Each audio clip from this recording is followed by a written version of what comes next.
Thanks. The rate of deaths of young people on the streets of urban Britain from stabbings and shootings is heartbreaking. But how to stop it? Is this just a question of money or a more tangled and difficult one about when and why police use their stop and search powers? Angela Rayner, the Shadow Education Secretary, joins me from Salford. Angela Rayner, good morning. Good morning. Is the Labour Party position really that all these deaths are the result of austerity? Well, I mean, it's devastating to see the amount of deaths on our streets. And as you rightly say, this is not just about London, but we've seen knife crime increase in 39 of the 43 police forces across the UK. And it's not just about austerity, but I think when the Home Secretary sticks her head in the sand and suggests that losing 21,000 police officers off our streets doesn't have an effect, then I think that's a very naive position. And we've seen cuts to youth service, cuts to education, cuts to children's services, and all these wraparound services that we know support our young people in growing older and making sure they make right choices, I think has a knock-on effect. So it's not just about police, of course it's not, but it's about the wider public service and about us supporting families to make the right choices. I mean, since 2010, overall crime has gone down. You rightly mentioned youth services, but can I ask you, therefore, whether Labour would replace the money that's been lost for local government for such services? Well, we said we'd put an extra 1.5 billion a year into council services. And of course, that would be up to councils to decide how they use that. But we've also committed to making sure we have a statutory youth service.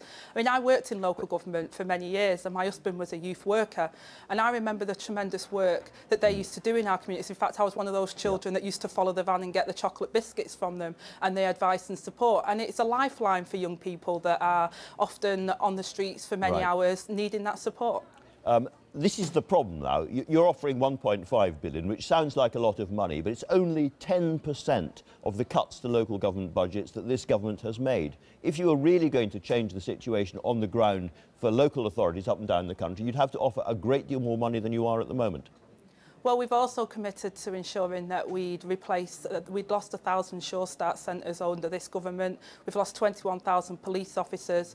We've lost $1 billion from our children's services. Those police officers? Well, we said that we'd put 10,000 police officers on the streets, and of course we have to be fiscally responsible, Andrew. So we would start to reverse the cuts and an end to austerity, because what we've seen in this country is those at the top have been doing well, whilst we've seen crime on our streets increasing, recording crime is up. We've seen people fearful of going out on the streets. And when you see our children being stabbed to death on the streets, that is a time where you've got to say, stop where we're going and move forward on investing in our young people's future. So there is a big and genuine dilemma about stop and search. On the one hand, we know that a lot of black kids feel very, very angry about the way it was used in the past, and that even triggered riots back in the 1990s and 1980s, the sus laws and so forth. But on the other hand, a lot of people are saying that now it's gone to the stage where the police cannot stop and search people. Kids can go out carrying knives or guns and feel that they won't be stopped, they won't be caught. And therefore the thing needs to change. What is your position on stop and search? Well, there has to be a balance, Andrew, and evidence-based stop and search is the right way forward. It's part of the tools. What does that mean, evidence-based? Well, it means that, you know, the intelligence that we get, if you've got local police forces and neighbourhood policing, which was a triumph of the last Labour government, then they know their communities, they know where these gangs are, they know those children that are vulnerable, and they target those areas, not just with the police, but working with youth services, social services, and community and health workers to ensure that, you know, we know who those children are and we target them rather than targeting on ethnicity. Well, in terms of targeting, would you agree, therefore, with Trevor Phillips, who's saying this morning there are parts of Tottenham where there are serious gang problems, where the police have to be allowed to stop and search people on the streets, even if they don't think a crime is about to be committed, for the sheer deterrent effect of stopping kids going out with blades? Well, like I say, you have to have evidence-based, so it's targeting stop and search rather than just going randomly around saying, I think you look like you might be a gang member, so therefore I'm going to stop and search you. There has to be a balance. And if you've got the rest of the community services, youth workers on the streets as well, working with young people, you tend to know which are the kids that are vulnerable or potentially at risk of that.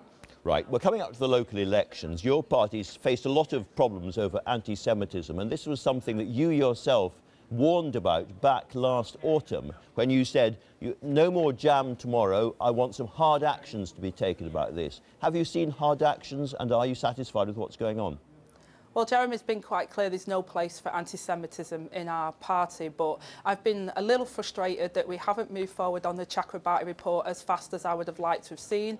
But Jenny Formby, our new General Secretary, has made it her #1 priority, and we need to make sure that the full Chakrabarti report is implemented and that we have an absolute zero tolerance, because, Andrew, it can't be right when people see on social media, and it's not just in the Labour Party but across the board, anti-Semitic rhetoric, and they see no action taken, or that action is far too slow. We've got to make sure procedures not only protect those that are, allegations are made, but enforce that people's right to live in a country where they're free from racism or anti-Semitism. Absolutely right. And you say Jeremy Corbyn has said that there's no place in the Labour Party for this kind of thing. So let me ask you about Thangham Debonair, your colleague from Bristol West, who attended the protest against anti-Semitism outside the House of Commons, went back to talk to her party in Bristol West about it. She was shouted down and she was hounded out of that meeting. Surely she was treated disgracefully.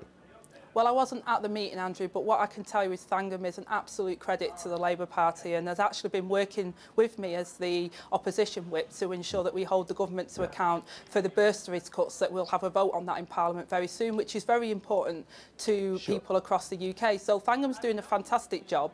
She shouldn't be hounded out of any meeting. We have debates in the Labour Party, that's quite fine, but she's absolutely right to be able to protest, and Jeremy's made that clear as well. He's made that clear, but I wasn't at that meeting either, but I was able to read the motion that was put to that meeting, and it talked about, it said, talking about anti-Semitism, when people see inequality, ecological disaster and war alongside the accumulation of unprecedented wealth in the private hands of a few, it's reasonable that they seek out explanations. What does that mean if it's not a grotesquely anti-Semitic trope?